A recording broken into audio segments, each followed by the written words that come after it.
covered in dust from sunup to sundown, getting used to the road in every little town. Long weekend stretches for a few bucks a day, and the boss man, he don't wanna hear what I have got to say.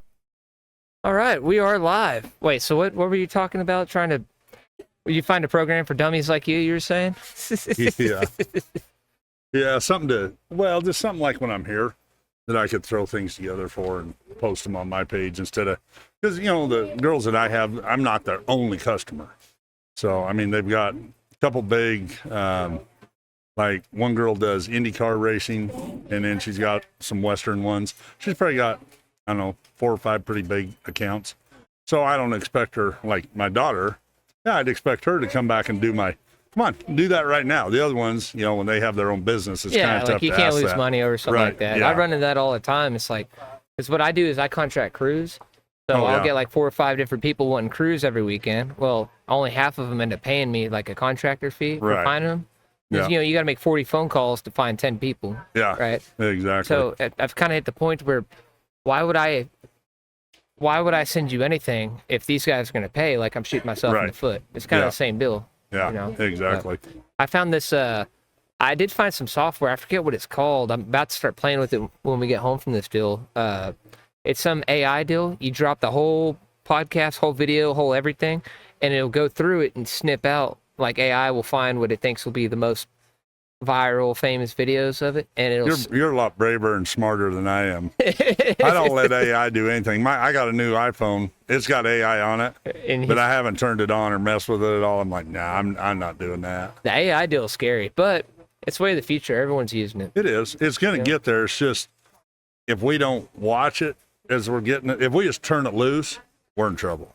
So I've seen The Matrix. Yeah. Yeah, exactly. I've seen The Matrix. Yeah. Well, this is episode 30, 40 something. I don't know. I'm sitting here with Garret Smith. Garret, you want to tell us a little bit about you? Well, I own and I'm the lead therapist on Short Round Equine Therapy and Performance Center in Abilene, Texas. Basically got this deal was started originally in the works right before COVID hit. Didn't know what was going on. Pulled the brakes on it for a little bit to see how everything was happening. Had some personal things go on with my mom and dad passing away, and that kept things on hold until last year. And I got this trailer ordered, and everything came together and got to heading up and down the road April. Heck yeah, dude. So what all do y'all do? It is a therapy and rehab center at Abilene. I have there. I've got a spa that's in my rehab barn. And then I have the mobile therapy, which includes a spa, PEMF. I have a class 4 laser. I have a targeted cryo machine. I have a respiratory therapy machine and massage therapy. And depending on what states I go to, I do have a vet that does acupuncture and chiropractor work too. So I'll cover all the bases. Yeah. So you got I saw your setup. It's pretty sick. I mean, thanks. I appreciate it. Awesome. I mean, it took a while to put all that together. And one of the reasons I did it, it's been a few years ago. Everybody out there probably knows J-Lo, the barrel horse. She was up in Nebraska at a rodeo and had a little mishap with some pre-race stuff, and kind of got me thinking. We have Justin Sports Medicine for the Cowboys, and I always told my girls in college, you better take care of your horses, because the last time I watched you don't ride broncs or bulls too good. So without your horses performing at the top of their game, it's really hard to be at the top of the rodeo game. Yeah, you said broncs, and have you ever had anyone bring their broncs over there to get therapy for you? No, but I can work on rough stock.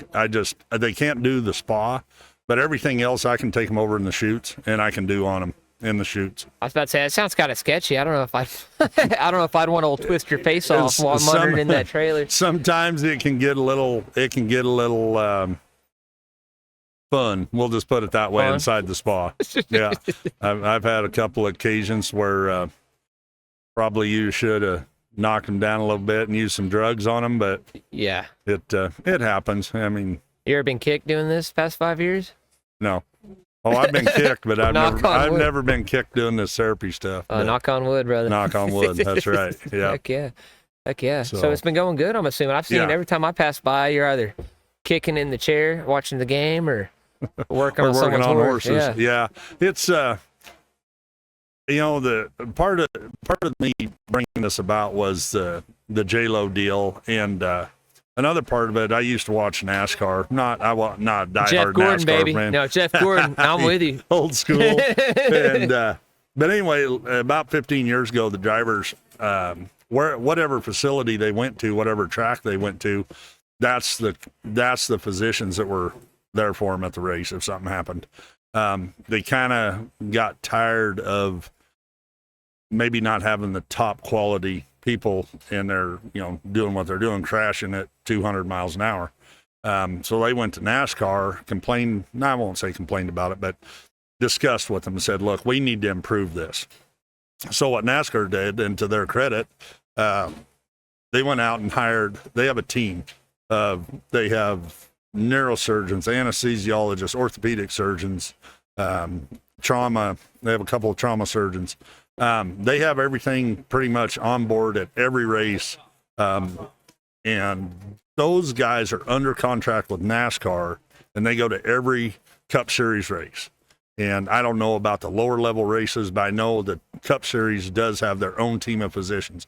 So when those guys go to every race, the doctors know them, they know their ailments, they know their broken bones, all that stuff. So putting that and the J-Lo thing together, with rodeo, like I said before, the timed event people, if their horse isn't working, they're not winning. And so that's what I wanted to do when I put all those modalities together. I wanted to have something where everybody can bring their horse over. I know their horse. I keep a record on their horses too. And as time goes on, I get to know those horses more and more, and the clients themselves. And then I know what their horse needs. I don't have to ask, because, I look at all the horses, I examine them, talk to the owners, see what they feel they need. I see what I see. We talk about it, and then we develop a plan from there. Even at a deal like the Kimes Breakaway, not every horse that comes up, they just don't always go in the spa. Some of them got sore hocks. Some of them are coming off of tendon injuries. There's a lot of different things. And if there's a lot of people out there in the horse business that do these things, but they do one of them because, you can go get cryo done. You can go get a massage. You can go get PEMF, but there's no place that has everything. And a lot of these guys are going up and down the road, and time is of the essence. Oh, yeah. They don't have 3 hours to go from here to there to get their horse worked on. So I set that up so everybody can come to me. I know the horse. I know the drill. We get your horse in and out, and you're back on the road. Or back in the arena, one of the two. So in the drug dealing community, they call that a one-stop shop. Kind of like that, yeah. Kind of like that. I am a one-stop shop. You are a one-stop shop. So, yeah. And I'm going to add a couple more modalities. I've got a new trailer ordered that's going to have 2 spas, and it'll have an exam and a treatment room in the front of it. That'll be here this spring, and I'm going to get a mobile x-ray machine that I'll have. It's really important sometimes doing therapy. Some of my therapies, I need to see what's going on inside, and it's awful tough with bones at 8 o'clock or midnight to wake your vet up. Most vets won't take the phone call. No. And get the x-rays sent over, get the medical records sent over so I can see what was going on with the horse when they diagnosed it. Well. So, because those things all play a part, no matter who the vet is at what event, whether I've worked with them before or I haven't, I want to get their feedback, because I'm not a vet, and a lot of them, they know therapy, but they don't do therapy. And if we work together, we can make the horse a lot better. So a little bit of coercion would. Yeah. Yeah. Yep. What places do you normally frequent besides the Kimes deal? I went to Vegas, just got done up at Vegas at Chris Neal Productions. up there at the plaza. Go to Guthrie. Been to the Texan Diamond Classic barrel race, the Texan barrel race. Getting ready to actually come back over here to Scottsdale the beginning of February for a show, and in talks with being a part of the rope horse futurity. Get those horses feeling good. That would be great. I do all the NRHFA, AQHA, all the big horse shows we're normally at. Yeah. It'd probably be pretty. What's the word? You'd make a lot of money going out there because those guys just don't care. Yeah, they don't care. Yeah, there's a lot of money in the horse business. It's not. For me, obviously running a business, I want to make money. I don't want to lose money, just like everybody else. But the bottom line for me is not get rich off this. It's if I can make the horses work better and the clients are happy with that, they're winning more money. Their horses feel better. They have less stress. There's less stock going into every run that they make. If I don't have to adjust my run because I know my horse is sore, he's not going to stop. He's going to fade on me. He's going to step out on me when I stopped him. If I can eliminate some of those things, you just get to go make your run. Yeah. So it makes life a little bit easier on the rider if the horse is geared up and ready to go. Not to mention the horse itself. I mean, a lot of them just need that therapy. I know this girl started a similar deal, the cryo. Cryotherapy, is that cryotherapy? Cryotherapy. Yeah. I'm illiterate. No, it's hard to say. Cryo and cryo. Cryo. Yeah. She just started a cryotherapy deal in Stephenville. And she just did it like, I'm assuming the capital for to start something like what you have is insane. But she finally just bought a, not crappy, but just like a lower end. Yeah. A lower end deal just get started. Oh, she's out. She quit her job. Like she was up there at Starbucks working just make money and then rodeoing and stuff. Yeah. Now all she does, she quit rodeo and she's making so much money just the cryo deal out in Stephenville. Yeah, we'll just say this, there's a lot of money in the horse industry. Yeah. Yeah. It's a good time to be in the horse game. Good time to be in the cattle game. It's a good Western time industry's doing pretty well for itself. It's itself. a good time to sell cows right now. Buying cows, getting into the game. It's I said it's a good time to be in the game. I didn't say it's a good time to get in the game. Yes, sir. Yeah. Well, yeah. It's tough to get in the game, but and there's like, my deal is I'm targeting the rodeo end of it. The guy that makes my spa is a reiner and cutter. And he asked me when I was talking to him about building this, asked me what I wanted to do. And I said, well, I'm going to go toward the rodeo and barrel racing end. I said, I know there's a lot of cutters and stuff, even where I live, east of Abilene. And I said, no, I'll leave that alone. I'm a rodeo guy. That's my wheelhouse. I grew up on a ranch in Wyoming. We had about 1,200 head of cows and 800 head of yearlings at the home place. And my brother had about 700 cows and 300 yearlings. So, and over the course of time, at different times, we had over 100 brood mares at our place too. And so this is all I've done other than when I played football. Played football in Wyoming? University of Wyoming, and I had tryouts with the Chiefs and Chargers. Oh my God. And so, but that's about all I've done. Is I know horses and I know football. What made you move down to Abilene? Wyoming's a pretty beautiful state. Wyoming is pretty. It was both my daughters came to school down here in Texas and rodeoed. My brother had been down here. He lived in Stephenville, and his kids rodeoed at Tarleton about 20 years ago. Yeah, baby. Come on, let's go T-State. Just had a lot of changes. We sold the ranch up in Wyoming, and in the horse game, I was really tired of winter, and everybody said, well, you can build an indoor barn. You can, but Wyoming's a tough place to live. And doing the horse business, you can do it, but let's be honest, the horse game's in Texas. Yep. I mean, it honestly is. And with what I wanted to do, and we still have our own horses. We probably got, 25 or 30 altogether now between mares and colts and horses we ride.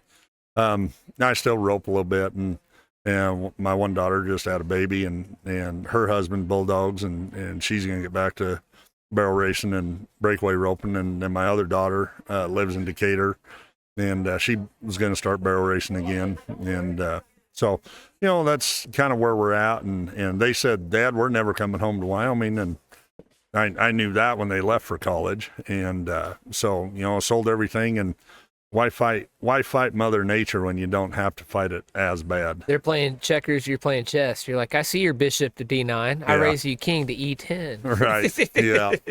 And I have yet to bust out my Carhartts in Abilene, Texas. A lot of my friends down there have, but I haven't. Oh, dude, we hate the cold down there. It's kind of funny. My mom's side of the family is all in Abilene right now. They Oh, really? Yeah, right there north of Abilene, Stanford. Oh, yeah. About 40 miles up the road. Yes, sir. That's like all our family Cowboy lands reunion. out there. Yep, yeah. That's where we grew. Actually, funny story. It's funny you're from Abilene, but my mom's side, they settled Stanford way back in the day. Like all the main street, all the street names are named after like our family members. Oh, really? It's pretty insane. Yeah, that's cool. I try not to go up there but unless we're hunting, we got a pretty good. We got like 60, 70 acres up there that we'll go. It's just hog country though. Like the deer. I've shot one deer out there. We don't see nothing but hogs anymore though. Yeah. Yeah, there's a lot of those. Hunting's a little different down in Texas than it was in Wyoming. I don't have a lot of time for hunting anymore, but I don't either, and I love it. Last time I went hunting was actually the HPV deal. Mm-hmm. So we just got back from the GBF, the Gold Buckle Futurity out there in Abilene. Oh, yeah. And we just finished that. I got a really good paycheck. Driggers took care of us. Yeah. So I was like, oh, well, I got 4 days before I got to go to Scottsdale and do this deal. So I'm like, oh, screw it. I went bought a gun, loaded the truck up with the boys. We haul ass to Mount Pleasant, go to the Prefort Ranch. We're hanging out with Nate and all them guys. And sat there, did a lot of hunting, a lot of cooking. We went and got a lot of attachments for the ARs. Like, we were just binging money because we thought we were coming out here to make a lot of money, right? Well, get screwed, retard, on the way home. Oh, no. Like, we're driving home. I get all these calls like, hey, man, HPV, it's already killed 47 horses in Stephenville. Like no symptoms, no nothing. Tax them neurologically, boom. I'm like, oh, God. We're supposed to leave tomorrow. Like, what the hell? Yeah. Oh, nope, everything got postponed 2 weeks. I was like, well, I'm out of work for 2 weeks. So I've been brokering a joke. Like, I shouldn't have bought all those guns. Yeah, shouldn't have bought a gun. Shouldn't have bought all that expensive ammo. Shouldn't have done all that, yada, yada, yada. Yeah, that was my the last. Expensive ammo makes you shoot more accurately, doesn't it? Well, I say that.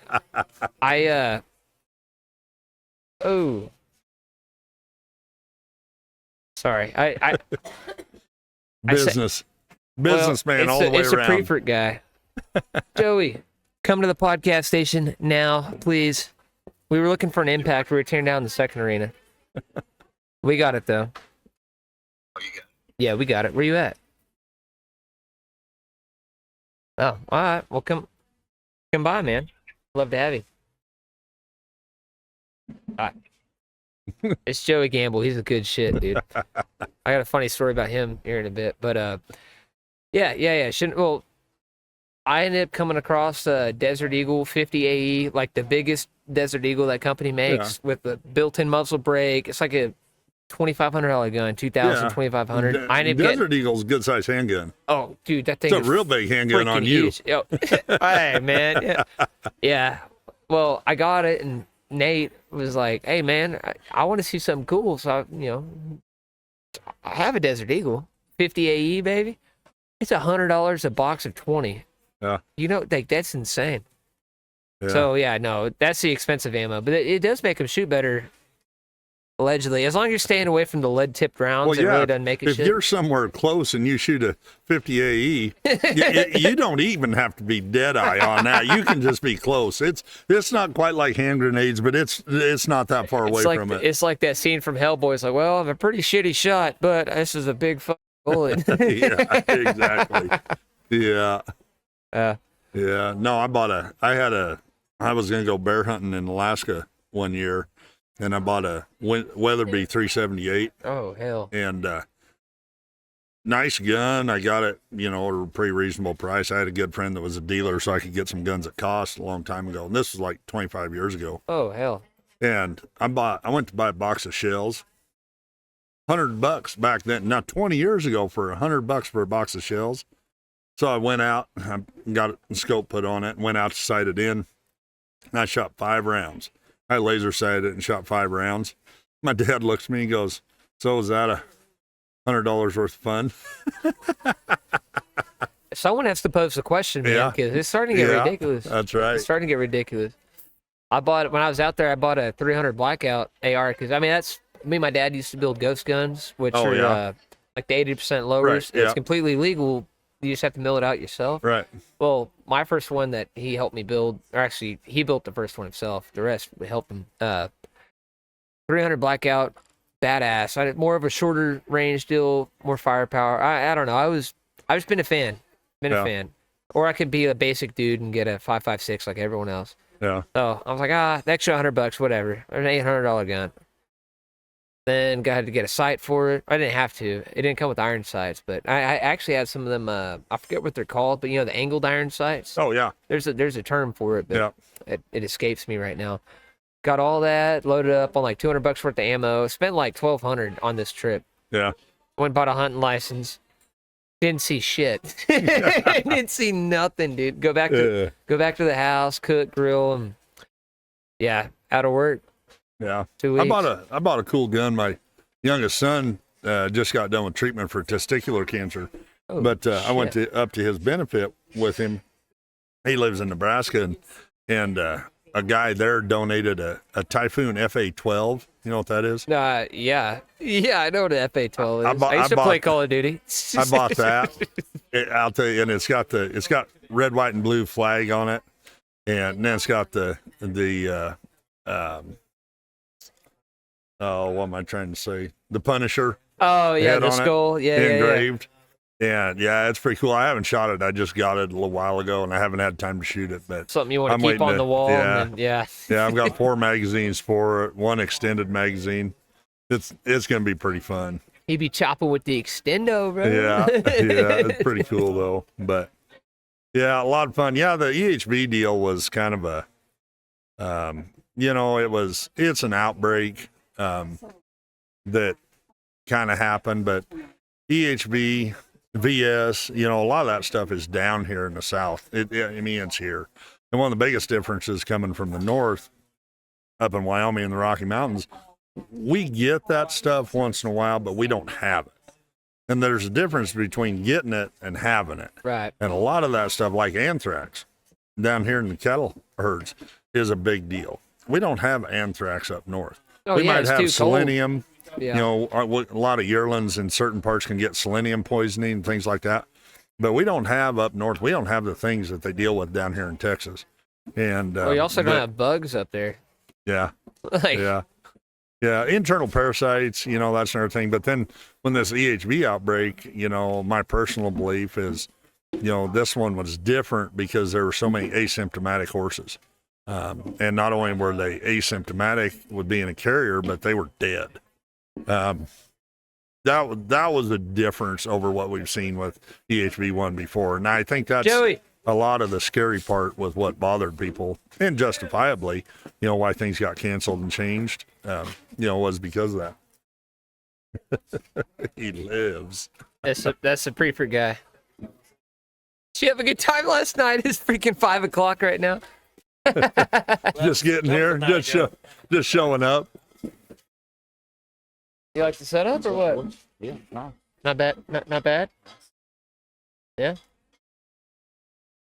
Your episode's coming, dude.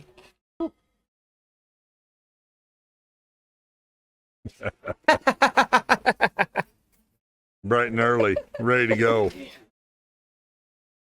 Sorry about that. Man. Anyway, I read I read this book to get into AP History 3. It's called Plagues and Peoples. Mm-hmm. It is a very hard read. I've never read it front to back, but I've read parts of it. Okay, right. So you like the whole synopsis of the book is how, like humans, we don't have a natural enemy, Right. or a natural predator. Right. Well, the whole theory of it is that it's flies spreading diseases. Like anytime, civilization goes up, big breakout of blah blah blah outbreak of yada yada yada. Kills a lot of humans. Our population goes down. And, like, that's the whole synopsis of it. I wouldn't think y'all have a whole lot of horse diseases up there. Have a whole lot of what? Horse diseases up there. Mainly because of, like, not just flies, but insects. We get some respiratory problems. Oh yeah, we get strangles, which that those are the two big ones. But no, we don't have near the health issues that there is down south. I'd like to attribute it to flies, but I also don't own horses anymore, so I really don't. Well, going down a rabbit hole, I think a lot of what we do with horses now creates a lot of the problems. How do you figure? And I'll leave it at that. Oh, come on. We can talk about it. Well, there's a lot of things,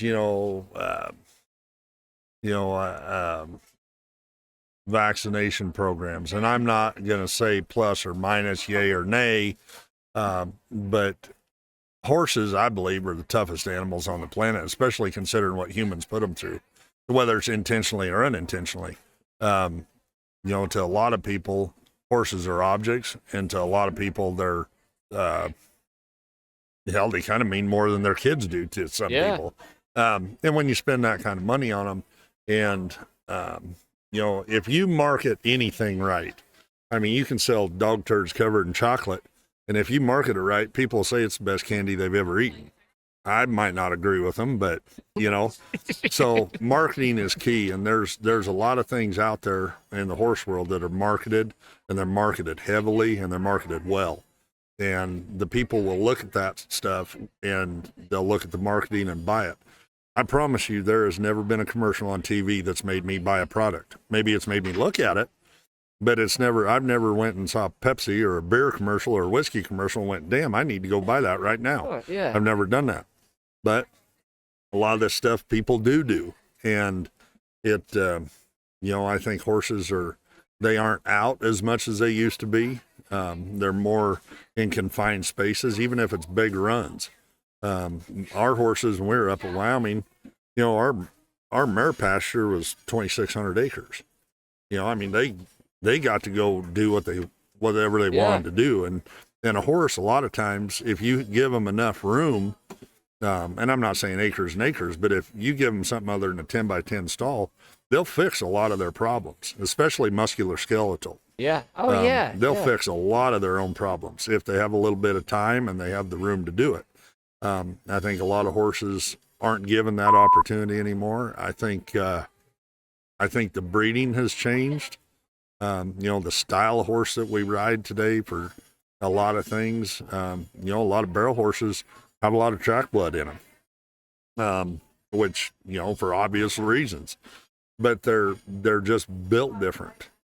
It's kind of the same. I did a research project in college because I was actually a pre-vet major in college, and one of my research projects was the transfer of strike force through different bone density in horses, and the amount of force and this was, well, we'll just say it's been a while ago.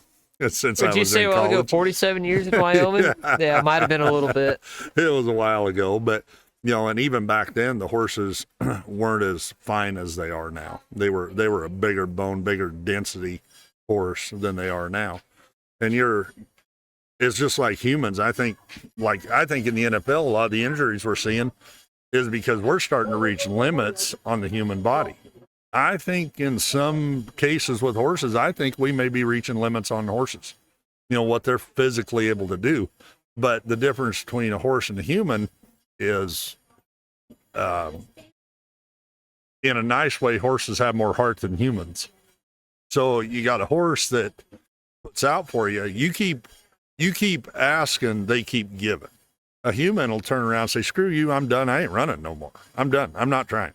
A horse will run until you kill it. A horse won't, yeah. Yeah, a horse will run until you kill it. Yeah, they will run until they're done. And, I think the way that some horses are built, and we're starting to push them at younger ages, I think that contributes to a lot of the things we're seeing. And not saying it's right, not saying it's wrong, but I think that's some of our contributions to where I have the business I have, and there's a strong demand for it. Yeah. Find a niche. That's what I did. Find a niche. Yeah. It kind of reminds me of I'm kind of a history buff. Kind of, me too.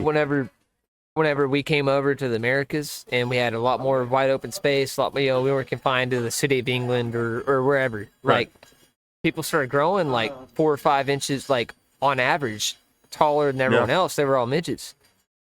So I kind of attribute to that what you were just talking about. Yeah. If you have more space to do anything, and you were more so going on as opposed to keeping them in a stall, Right. isolated from everything. You get them out there. It's kind of the same as us working the chutes. Like I never get sick. I'm exposed to shit all the time, right? Yeah. As opposed to you take someone in a college deal who's been in the city all their life, you throw them in an arena, they'll get sicker than a dog for 2-3 weeks because they've never been exposed to it. No natural resistance. Same with the Indians. Like one of the first things I noticed down here when we moved down here, well, my girls were here, but when I moved down here, we had a couple of babies on the mama still.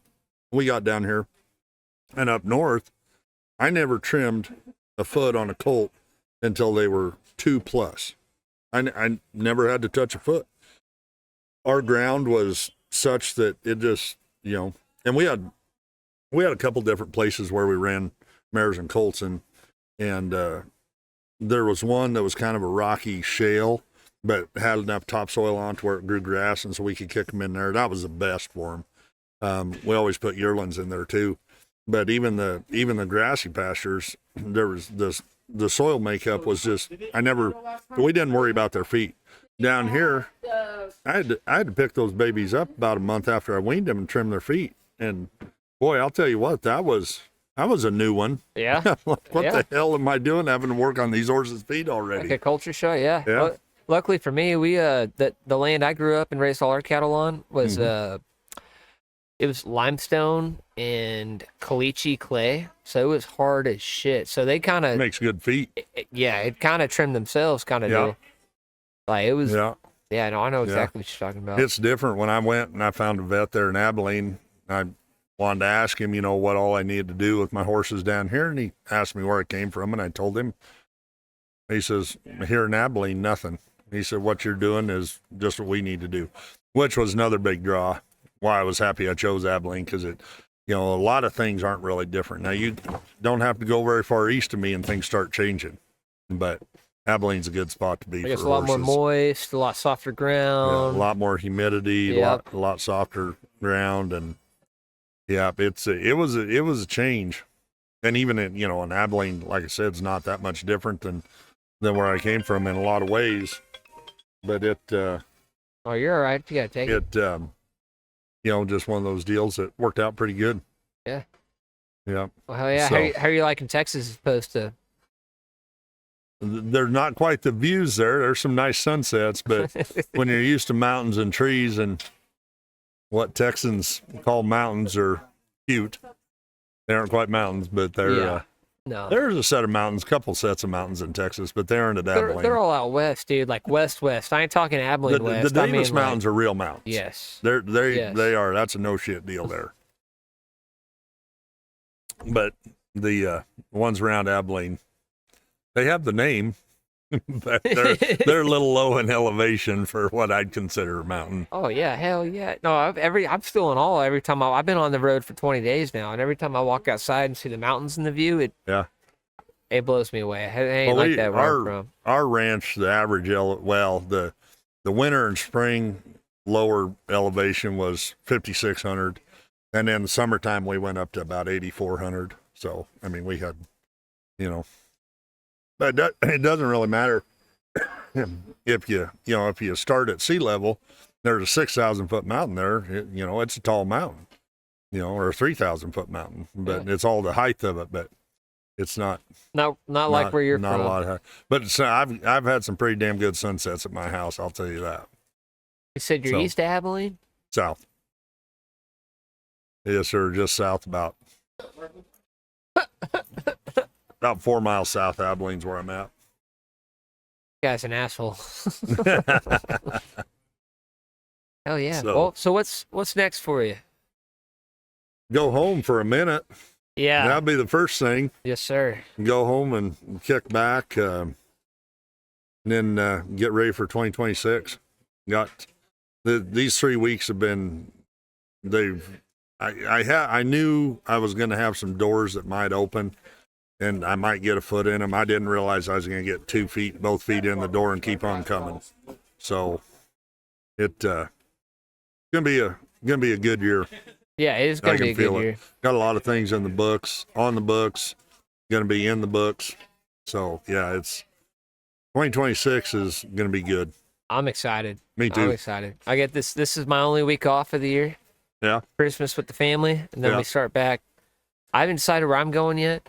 We got the World Series in Graham. We'll have 14 guys there, and then Breakaway in Waco. Have 6 dudes there. Then in Stephenville, they're having the Robertson Hill, whatever, that same weekend. So I'll probably have anywhere from 7 or 8 to 14 there. And then I may come out to Wickenburg and just say, screw it, go to Roper Nation. Because I can run my stuff over the phone. Yeah. You know? Yeah. So I may just go make some guaranteed pay and have these guys do whatever. Yeah, I'm actually going to be coming back out here to Scottsdale. I've got to get home. I've got to finish up some of my therapy stuff. Got to get that new in-barn spa installed. I've got some clients over there that are kicking and squealing, and justifiably that I haven't been back for a little while. Their horses need to get worked on, and I'll get back and get that done. And then as soon as that's done, I'll take off, and I'll be back out here at Scottsdale. I've got one horse show, and then the rope horse futurity that's out here, and do that. And then I'll be in February. I'll be in Glenrose for the Dinosaur Classic Barrel Futurity. And then there's January I'm going to have to sit down and look at a calendar. I'm not going to do a damn thing when I get home for a week. Nope. I'll answer the phone, and I've got a couple clients that I know are going to be over at the house. Yeah. But they actually know how to run the spa, so as long as it's ready, they can run it. And I'm going to do that, and then I've got to sit down and make some phone calls and get some details ironed out, and then it's going to be back on the road. I would definitely. Felt you there, brother. I would definitely look into getting into a lot more of the horse shows. There's a shitload of money going into those. Yeah. The World Series ropings, I don't know. The funny thing about that, you say that. So when I started this deal, I went to some shows and barrel futurities and stuff, and people would ask me, what all do you do? And I said, well, one place you'll never see me at's a team roping. I said, there ain't a team roper one that's going to pay me to work on their horse. And the funny thing is, one of my first clients that I had was a guy that's been to the NFR, and this heading horse he's won Pendleton on before. And he brought him over for a month. I worked on this horse to start with and get him back. And we're hoping he'd make it back for the NFR, but it just didn't work out yet. He's not ready. But he has been a really good client of mine. I was one of my first big rehab projects was a team roper. Really? So be careful what you wish for. Oh yeah. So, but and those horses, hell, I love working on the rodeo horses, not just because it's my wheelhouse and what I've always done, but those horses are exposed to so much. They've seen it all. They're used to it, whether it's ropes under their tails or, cattle around them or noises they're just used to stuff. And for whatever reason, maybe they do live in a 12 by 12 stall. But they're just used to stuff. The ropes, the dummies, the four-wheelers, the arenas, they're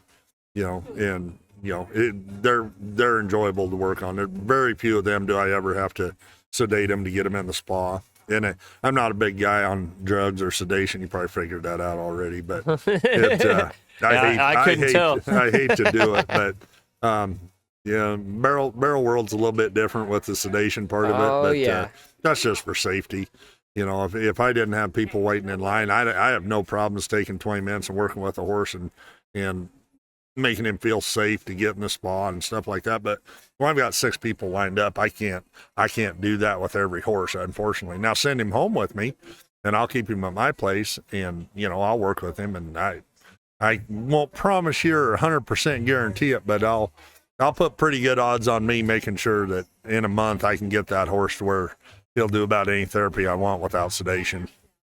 So, and I take pride in my horsemanship too. It's, everybody does things different with horses, but I've got a lot more horse friends than human friends.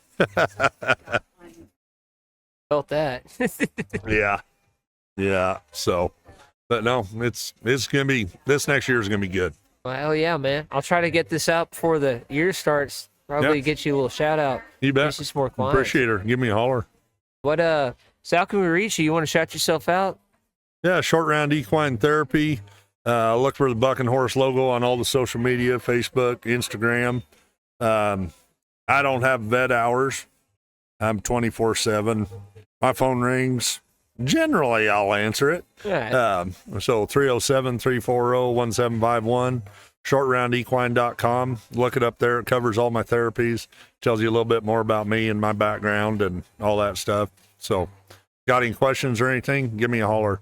I do travel. I'll come down. I can't travel for 1 or 2 horses, but people put a bunch of horses together, 10, 15, 20 of them. I've got some clients down in Wharton, Texas, that they put about 15 to 20 horses together for me, and I load up and go down there for a couple days, and I'll do that stuff. I'm all about helping the horse. Right. Well, So, hell yeah, man. Yep. Shit, yeah. Well, thank you, Garrett. I So, appreciate it. Appreciate you guys having me. Yes, sir, dude. It's been a blessing. You bet. Well, adios, hasta mañana, hasta luego. We'll See catch you y'all down the guys road. later. Yes, sir. We'll catch you later.